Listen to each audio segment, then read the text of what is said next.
বিপিএলের সর্বশেষ আসরে রংপুর রাইডার্সের হয়ে খেলেছিলেন সাকিব আল হাসান।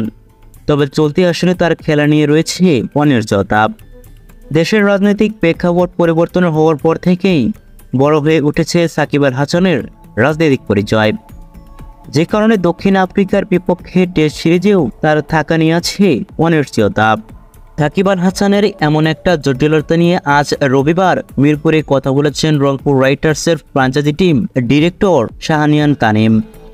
এর আগে বিসিবি সভাপতির সঙ্গে আলাপ করেন অন্যান্য ফ্র্যাঞ্চাইজিগুলোর কর্মকর্তারাও। পরে গণমাধ্যমের সামনে তানিম বলেন, সাকিবের ব্যাপারে জিজ্ঞেস করেছিলেন। সাকিব বাংলাদেশের সবচেয়ে বড় ক্রিকেটার, এটা নিয়ে কোনো সন্দেহ নেই।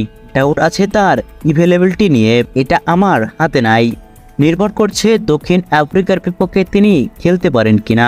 এখানে আসলে বড় একটা ছবি পাওয়া যাবে যে হয়তো বিপিএল খেলবে কিনা। ওনার অবস্থার উপর নির্ভর করবে রাখতে পারবো কিনা।